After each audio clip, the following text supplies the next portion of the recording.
Let's get started. This is COL 774 Machine Learning,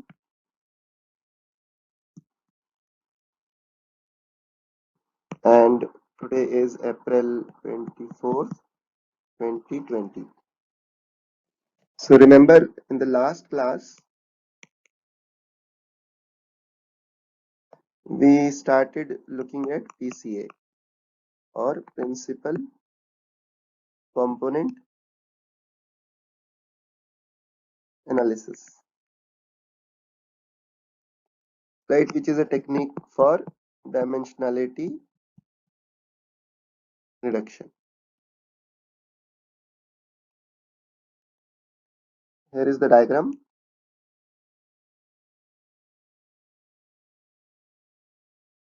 that we used for giving intuition about the setting. You're given a bunch of data points I equal to 1 to m, and each xi belongs to, let's say, Rn space, although in the diagram shown here we have only two features. Given this data, we are interested in projecting this data onto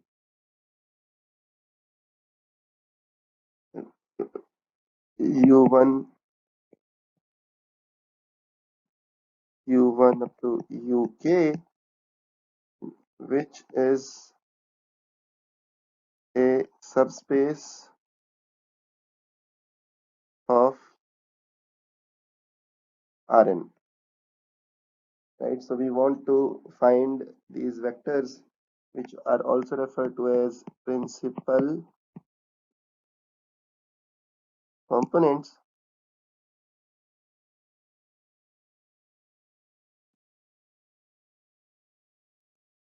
such that each ul is in Rn, but together they span a subspace of the original space. For example, in this case, this u1 to uk might just be a single vector u, and the goal is that if you project the data onto these u vectors, which is if you obtain zi's, which are xi transpose uls, this is zil, right, for all l, and these are projections of points xi's, right? Then in the projected space, our target in the projected space is to maximize the variance.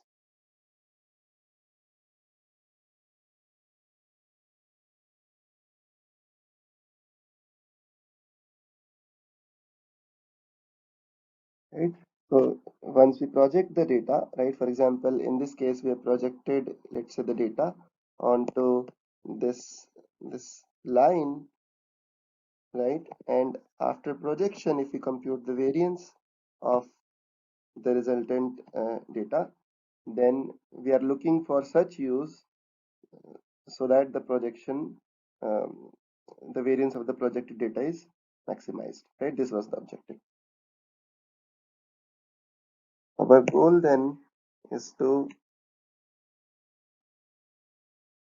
first compute the variance of the projected data and recall that data before projection was normalized so that it has zero mean and unit variance along each dimension.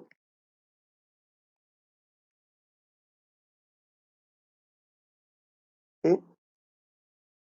Given this, the variance of the projected data was or can be written as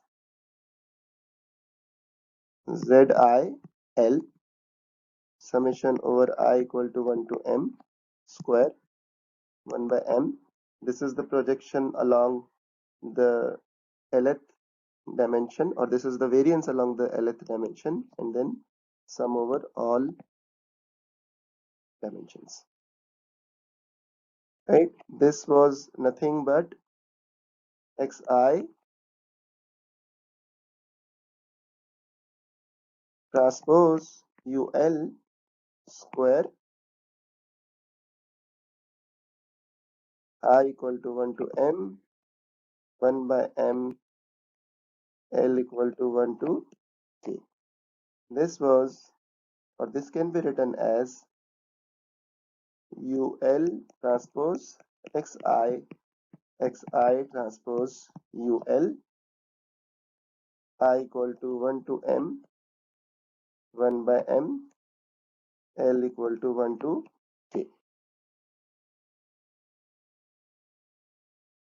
Then we said that we can write this expression as, we can separate out the terms ul transpose and ul and write the above expression as ul transpose 1 by m I equal to 1 to m xi transpose ul, right? And this expression we said was sigma,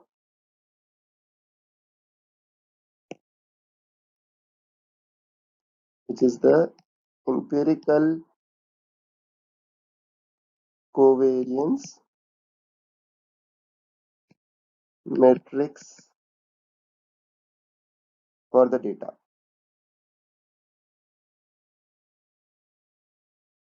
And let us see on the next slide why that is the case. We are looking at sigma, which is defined as 1 by m xi transpose sum over I equal to 1 to m. I hope the difference between the two sigmas is clear from the context, and I will also try to use this extra sort of curve here to differentiate this covariance matrix from the sum symbol. Now, if we look at the jth or jkth component or entry of this matrix, which is sigma jk, this is nothing but 1 by m summation I equal to 1 to m xi j xi k, right? This is the jkth entry of this sigma matrix, right? And this is nothing but covariance between features xj and xk, empirical covariance,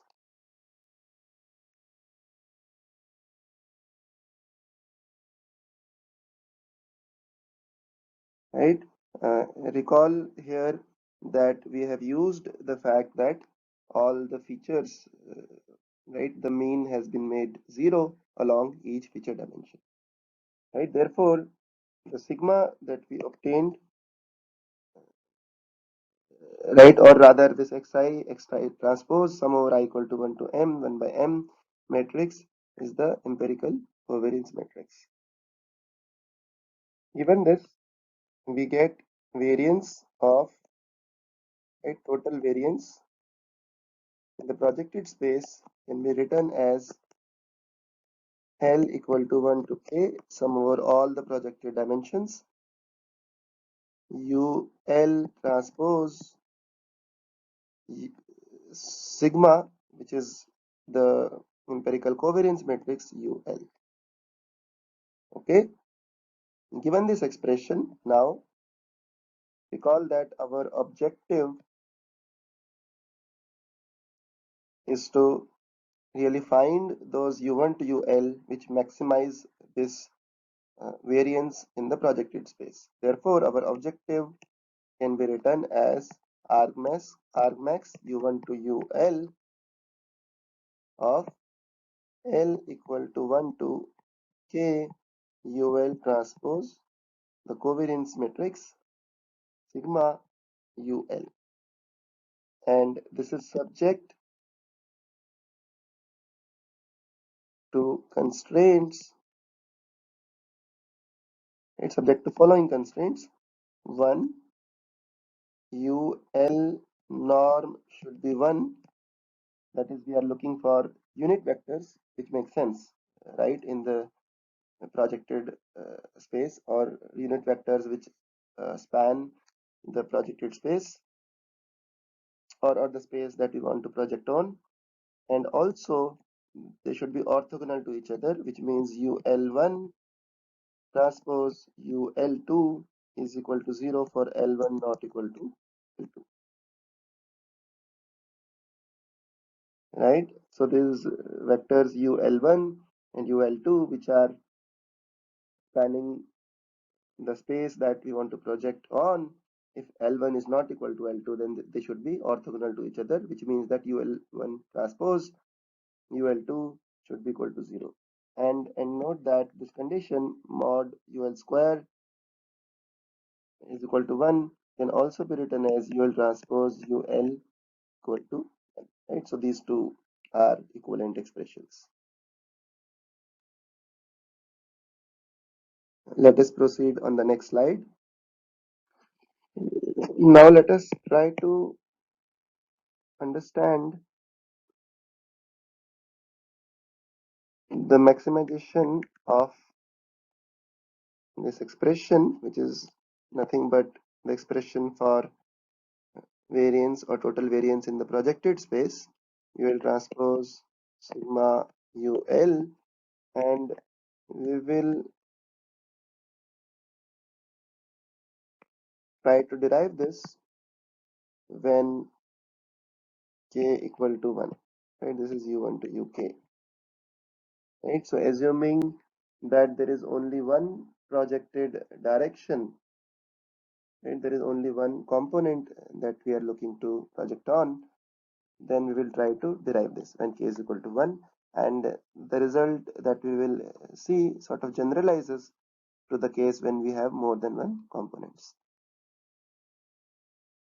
Our objective is, let's write it as max over UL. Let me just write it as UL, but there is a single dimension. UL transpose sigma UL, and the constraint that we have is UL transpose UL equal to 1, right? And because this is the only dimension, therefore we do not have any orthogonality constraints. Okay, this is a constrained optimization problem, remember, and in fact this is like a convex objective,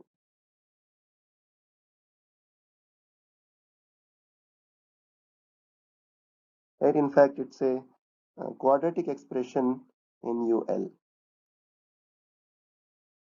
right? We want to maximize this quantity UL transpose sigma UL subject to the constraint UL transpose UL equal to 1.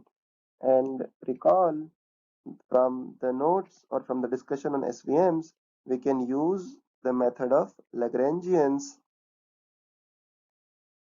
to solve the above problem.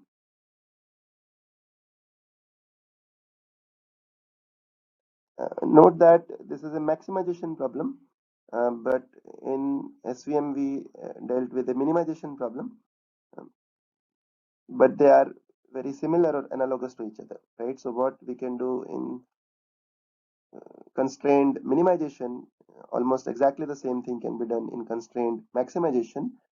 In particular, right, we can write the Lagrangian, which will be LUL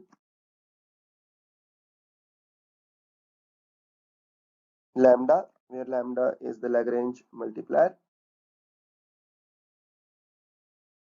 is equal to UL transpose sigma UL plus the constraint, right? There is just one constraint, which is an equality constraint, and we can write this as lambda 1 minus UL transpose UL equal to. So this is our Lagrangian, right? So this is the objective function, and this is the constraint multiplied by the Lagrange multiplier, right? Recall that this UL transpose UL equal to 1 can be written as 1 minus UL transpose UL equal to 0, right? So these two are equivalent. Okay, let's proceed on the next slide. And let us write the Lagrangian again. So L UL lambda is nothing but UL transpose sigma UL minus lambda 1 minus UL transpose UL. And now recall the primal problem could be written as first minimizing with respect to lambda, which is sort of the Lagrange multipliers UL lambda, and then maximizing with respect to the original primal variables, right? And we had shown, right, for case of SVM, this is equivalent to solving the original problem, original objective, constrained objective, right? Just that in SVM we had a minimization problem, and here we have a maximization problem, but rest of the formulation remains the same, right? So it's max over UL, min over lambda, LUL lambda, which is same as max UL min over lambda of L, sorry, of UL transpose sigma U minus lambda 1 minus UL transpose UL. Okay, and then the dual problem be written as min over lambda, right? We just exchange the order of these variables, max UL LUL lambda, which is min over lambda max UL transpose sigma U minus lambda 1 minus UL transpose UL. Okay, and then we can try to get rid of these primal variables, right, which appear here or here, right, and maximizing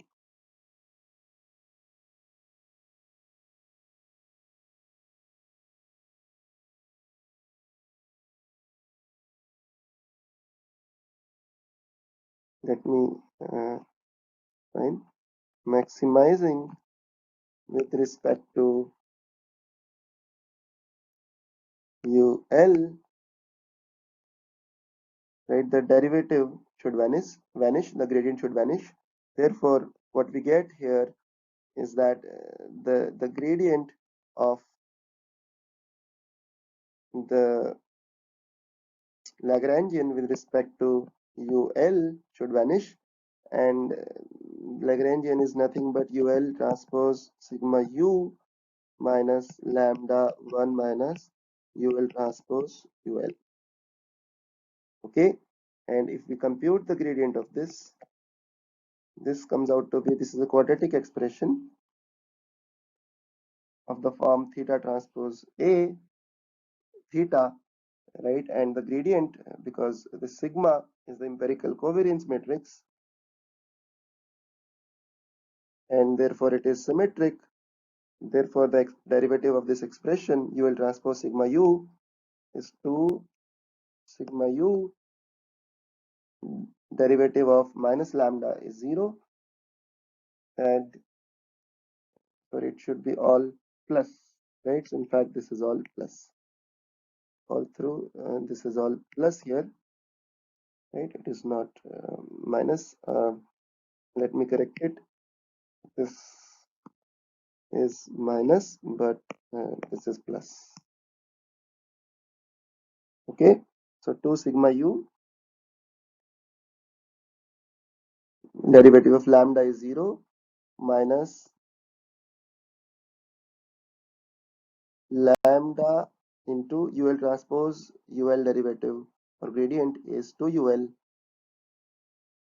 so it becomes 2ul, right? This is our expression of the gradient with respect to ul. Let's proceed on the next slide.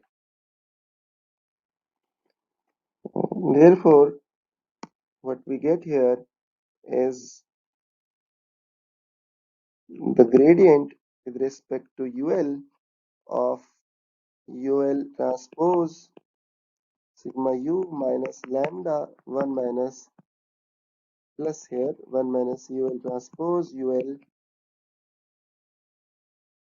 is equal to 2 sigma ul minus 2 lambda ul, and we equate it to 0, right? Because we want to maximize with respect to ul, right? And this gives us the equality or expression sigma ul is equal to lambda ul, where lambda is a scalar, right? And this, if you recall, is something that hopefully you have seen before, right? This is simply saying, remember, this is sigma is a n by n matrix, and this ul belongs to Rn, and lambda is a scalar, right? So this entire expression is of the form a u is equal to lambda u, where a is an n by n matrix and u is a vector, right? Therefore, from this expression, we can say that lambda is nothing but an eigenvalue of this empirical covariance matrix, and ul is nothing but an eigenvector, right? So this is a very, very important result, right? What we have shown here is that if we want to project onto a space which maximizes the variance of the projected data, at least in the case when we are projecting onto one dimension, right? We assume that k was equal to 1. In fact, the optimum sort of dimension to project on is nothing but an eigenvector of the empirical covariance matrix, right? And this lambda, the scalar, also has an important interpretation in terms of the amount of variance that is essentially preserved when you project onto this space, right? We will talk about that in a moment. Continuing the argument further, right, from the previous slide, what we are really interested in is argmax over u1 to uk of the expression for the total variance in the projected space, which is ul transpose sigma ul summation over L equal to 1 to k. Remember, in the previous slide, we did not have a summation because we were looking at a projection onto a single dimension, right? And the constraints that we are looking to impose is ul transpose ul is equal to 1 for all L. And also now, in the general case, when we have more than one components in the projected space, then ul1 is perpendicular to or orthogonal to UL2, which means that UL1 transpose UL2 is equal to 0 for all L1 not equal to L2, right? So these are our constraints,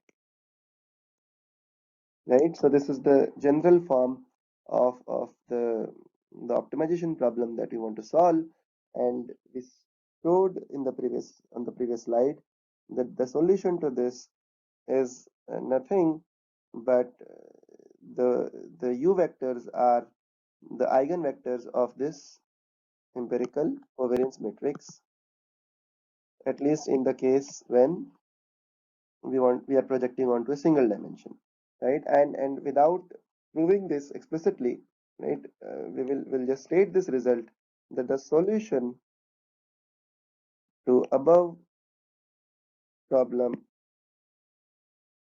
is again uh, are the vectors such that these ULs are eigenvectors of the matrix sigma, which is the empirical covariance matrix, and the well, there is no lambda here, uh, but lambda else, right, corresponding to these eigenvectors, the eigenvalues. These eigenvalues essentially capture amount of variance captured along that dimension,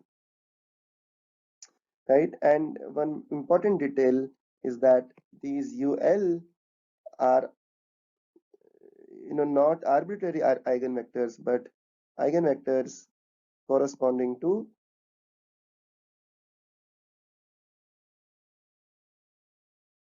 largest A eigenvalues of the covariance matrix, right? So once again, what is happening is we have this empirical covariance matrix sigma, right? Right. So you can think of a matrix A,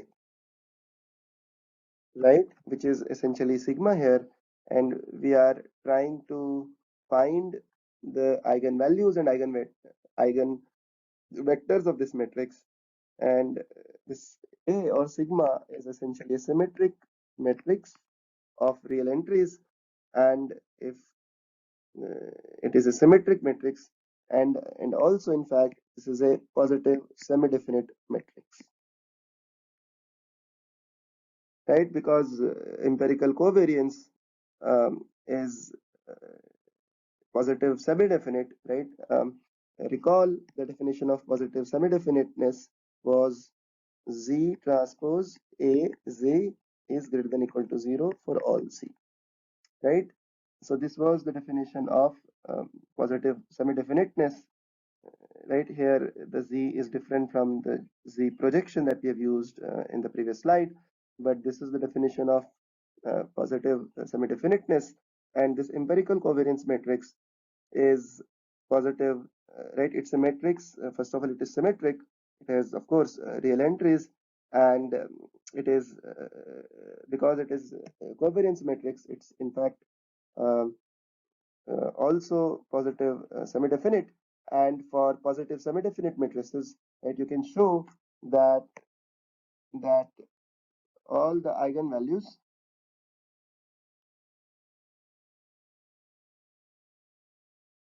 are real and non-negative, right? For our case, which is the case of empirical covariance matrix, right? Once again, I'm repeating, the eigenvalues of this matrix will not only be real, but they will also be either zero or positive, right? That is non-negative, right? And then what we are saying is that the solution to above problem of finding these u1 to uk vectors, which are essentially our principal components, right? Or we call them principal components, right? These are the components or vectors on which you want to project so that the maximum variance is preserved. These are nothing but these are the eigenvectors, right, corresponding to k largest eigenvalues of this sigma matrix, right? So what we can do to find these principal components, right, k of them, is that simply compute the eigenvectors corresponding to the k largest eigenvalues, and as we said, that all the eigenvalues of this matrix are going to be um, real and also non-negative, right? And in fact, for the case of positive semi-definite matrices, the the eigenvectors are perpendicular to each other, and that's exactly the case for us as well, right? This is a constraint which is satisfied by the eigenvectors of this matrix sigma, which is the covariance matrix. Let's proceed on to the next slide. Continuing from the last slide, right? Our objective now is to simplifying eigenvalues and eigenvectors of this empirical covariance matrix sigma, right, corresponding to,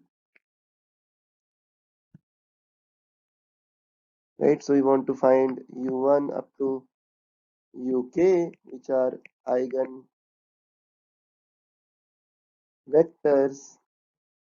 of this matrix sigma, such that these correspond to lambda 1 to lambda k, which are top k in order highest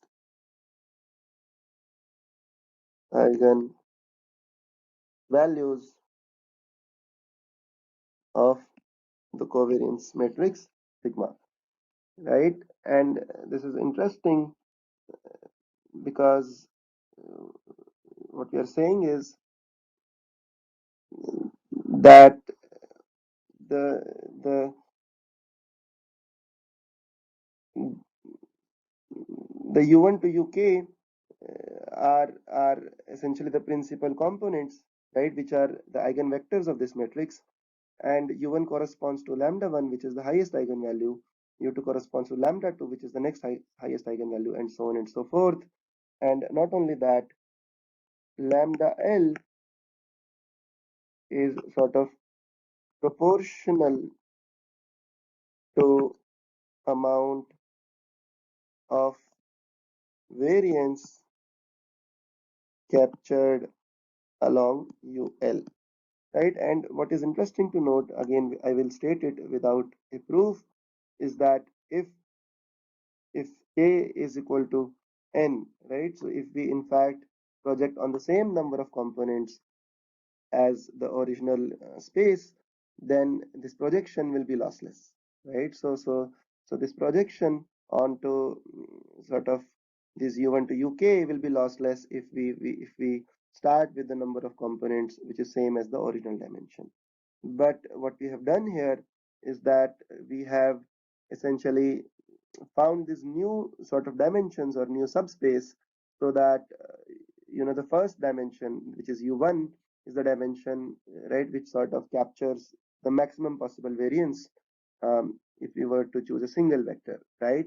And any remaining sort of variance is captured uh, by the remaining dimensions, right? And among those, u2 captures the maximum possible variance along the second dimension, and so on and so forth, right? So what we have done here is we have started, right, taken the original space and sort of projected them onto this new space where the components u1 to uk sort of in order capture maximum possible variance, right, u1 capturing the maximum possible variance, u2 capturing the next maximum possible variance, and so on and so forth, right? So what we can do is that if we really wanted to restrict ourselves to only k components, then we can simply take the top eigenvalues lambda1 to lambda k, and find the vectors u1 to uk corresponding to those eigenvalues,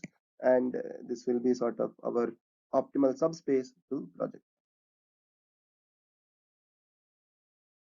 Now, one last remaining thing that we need to do here is really how do we really find the top k eigenvectors and eigen values, right, for sigma.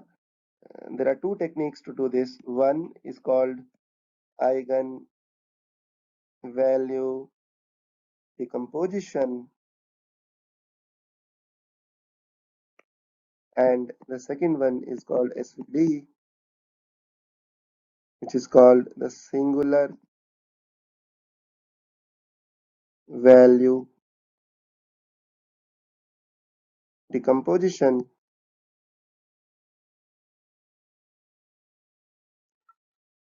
right? Or I guess the first one is called just the eigen decomposition, and the second one is called singular, or maybe I can verify, right? I think it is actually eigenvalue. It's eigenvalue decomposition and singular value decomposition, and we will look at these two methods on the next slide. Before we go further, I just want to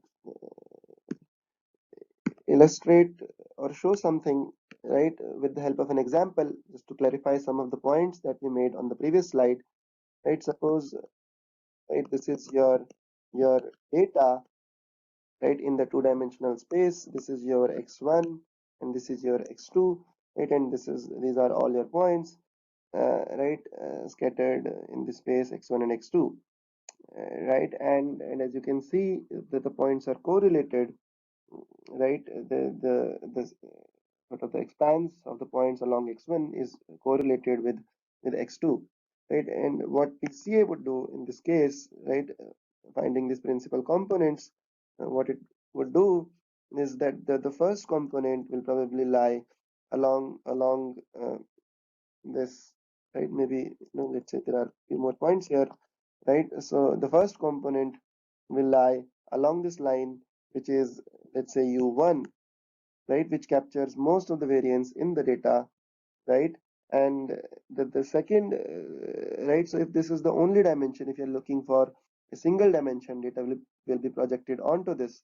But if, let's say, you're also looking for a second dimension, then this will be u2, which will be perpendicular to this u1, right, and if you project your data onto u1 and then onto u2, then there is no loss of information, because u1 and u2 together, right, span the entire space, right. So this is what we meant by on the previous slide, that if we consider all possible components, right, which is equal to the dimension of the original space, then all the variance will be captured. But what is interesting is that, right, when we are only looking for, let's say, a single dimension to project on, or a subset of the dimensions of the original space to project on, then the way these dimensions are discovered, right, in this case u1, right, if you were to project on u1, right, it will still capture a large amount of variance in the data, right. So this is the key to sort of working with principal components, that instead of working with the original space, right, you find these principal components, and you can decide the k number of these components depending on your application, and project your data onto these k components, which correspond to the highest eigenvalues of your uh, empirical covariance matrix sigma, right, and if you project on those, then you're ensured that that this is sort of the best you can do in terms of capturing the variance in the original data. Before we come to the actual methods for computing the eigenvalues and the eigenvectors of the empirical covariance matrix, there is one more small result that I want to state, which should be very easy to derive, is is as follows. So this is our empirical covariance matrix sigma. This is nothing but xi transpose sum over I equal to 1 to m 1 by m. right? Now let us suppose that X is our data matrix, or I guess we call it the design matrix, right? Where the ith row of this matrix was denoted by Xi transpose, which is the ith example, right? So each row sort of denotes one example, right? And this has m rows, right? And it has n columns, right? Corresponding to each of the features, right? And the rows correspond to examples. And it is not very difficult to show that our empirical covariance matrix can also be written as 1 by m x transpose x, right? So these two expressions written here are essentially equivalent, and this is because uh, if we take the jkth component of this 1 by m x transpose x, let's say if we take the jkth component of this will be nothing but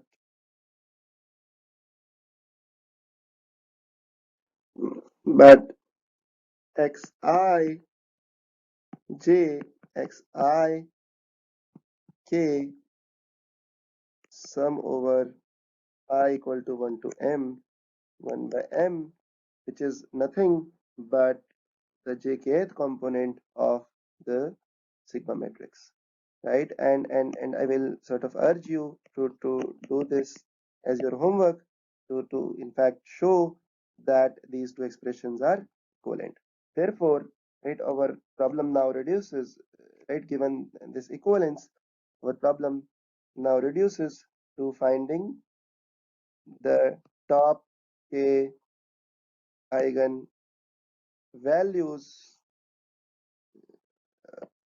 slash eigen vectors of the matrix 1 by m x transpose x, which is where x is sort of our data matrix, right? And when we say top k, we mean that the eigenvalues having the largest k values and the corresponding eigenvectors.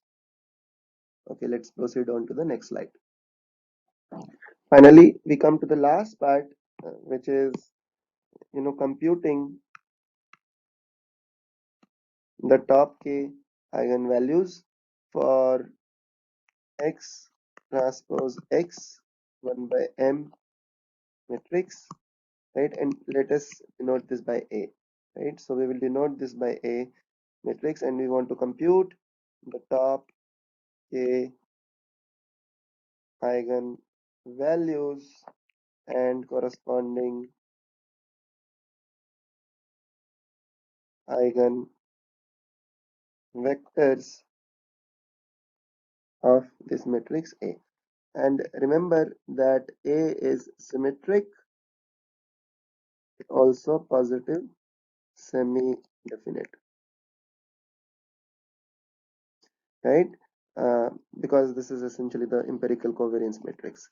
Therefore, uh, we stated this earlier, all eigenvalues of A are real and also non-negative, right? This is a result that we will use. In fact, I should have mentioned this earlier, right? If you are not familiar with this eigenvalues and eigenvectors, right, this is a relatively basic concept from linear algebra. So I will strongly urge you to go to the background and refresh this material. Okay. So now there are two techniques to compute these eigenvectors and corresponding eigenvalues. The first one is called eigenvalue decomposition, right? And this holds only for certain kind of matrices. Um, I think they have to be symmetric, then this holds, but please verify that result. But in any case, our matrix is not only symmetric, but also is positive semi-definite. So definitely this decomposition holds, this eigenvalue decomposition holds, and what it says is that your A matrix can be written as product of these three matrices Q, lambda, Q transpose, or let me write it as Q inverse. I think I changed the slide by mistake, so let me just write it again. Right, we are looking for this matrix, the eigenvalue decomposition of this matrix, which is A is equal to Q lambda Q inverse. I wrote it transpose, but it's one and the same thing. So Q lambda Q inverse, one and the same thing for this particular decomposition. And here the Q's are orthonormal matrices, right? Which means that all the the rows of Q as well as the columns of Q are perpendicular to each other, right? So if I take any two rows of Q, then they're perpendicular to each other, and similarly for columns of Q, and also the norm of each of the rows and the columns is 1. Similarly for Q inverse, right? These are also is also orthonormal, and it's actually inverse of Q, and in such cases, right, you can show that Qt is nothing but Q inverse, right? And this lambda is nothing but these are the this is a diagonal matrix, right? And the entries are the eigen values of A, right?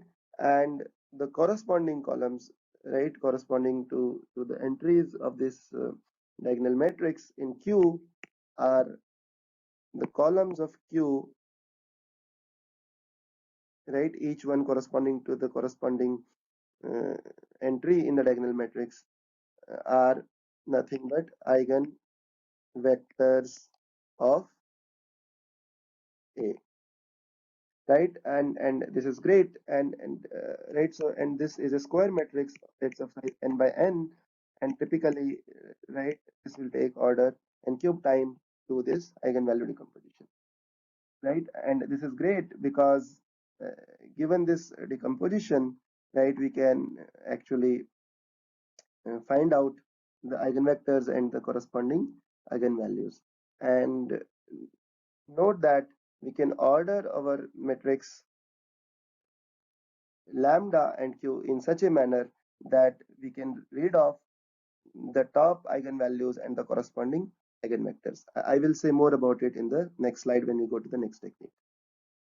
The challenge with this technique that we face is that, remember, A is 1 by m x transpose x, right? And computing this x transpose x product will take order n square m time, right? And then computing the decomposition might take order n cube time, right? And if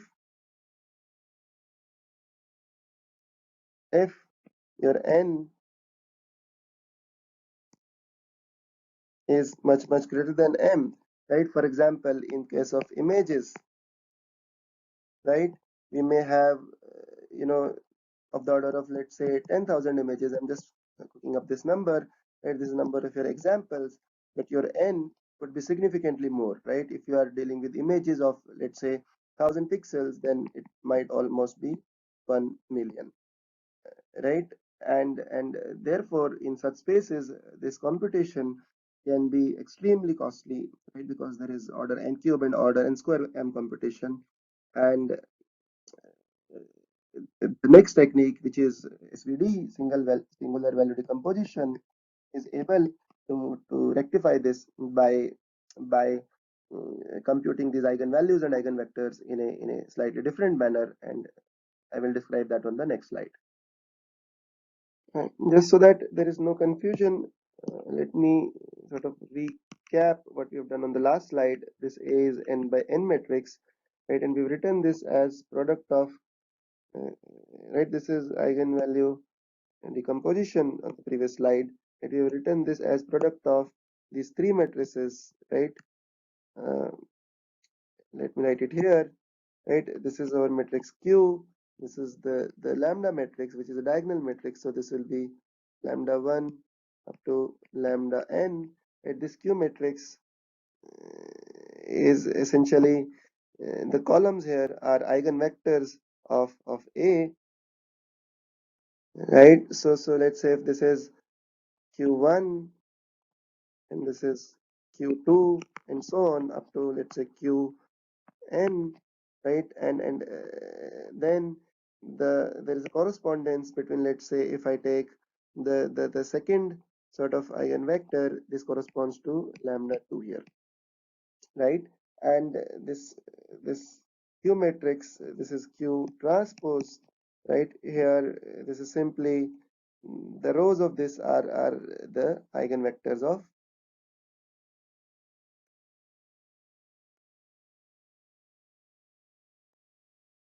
the A matrix, right? So this is the decomposition, and what you do is essentially pick the top k eigen values and corresponding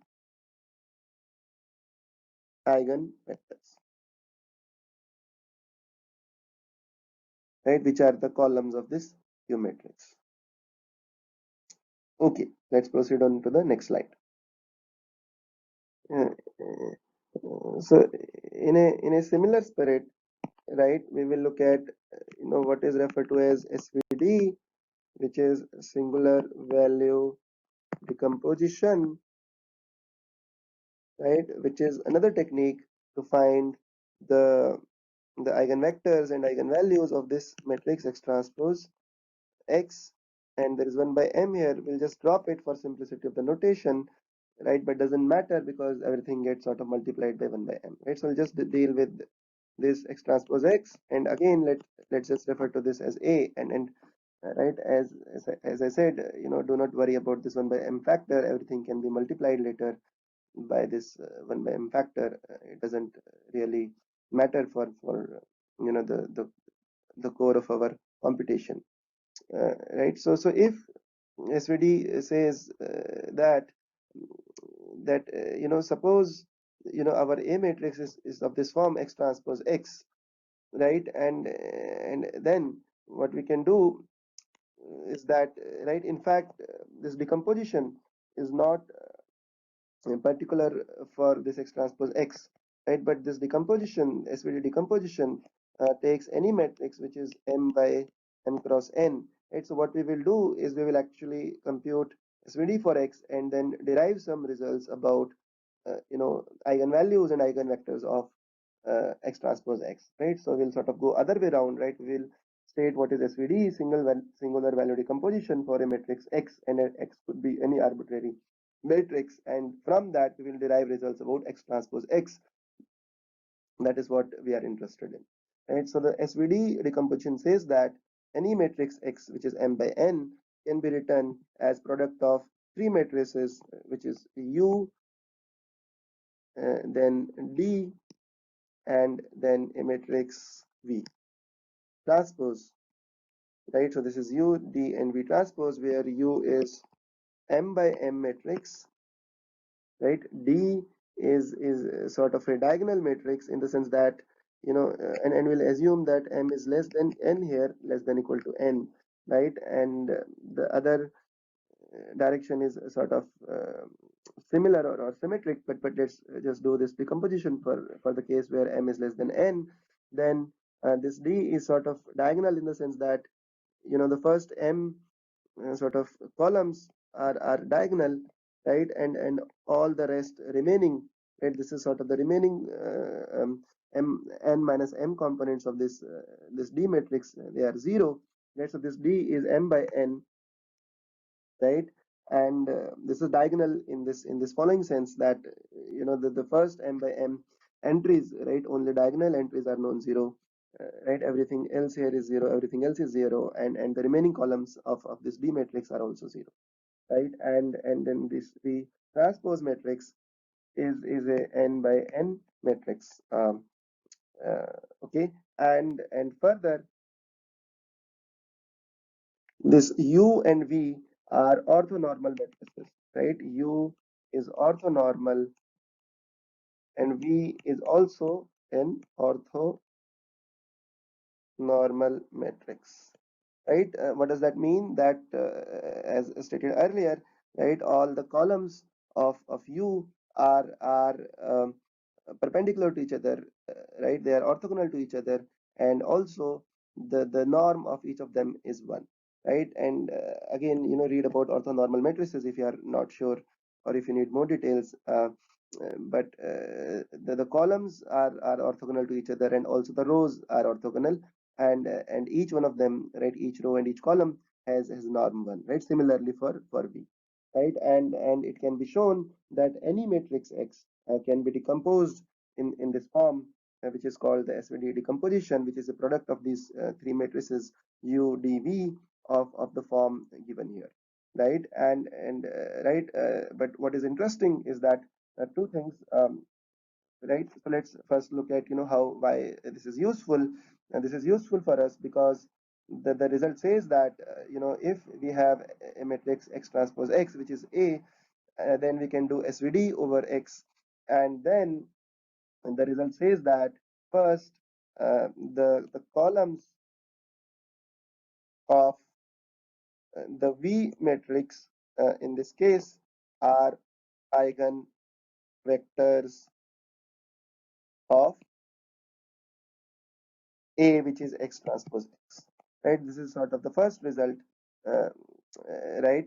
And the second result, let me write it here, right? For the lack of space, right? This is the first result that we have, that the columns of this matrix V are eigenvectors of X transpose X, and the second result states that the the entries of of this matrix D are corresponding eigenvalues of,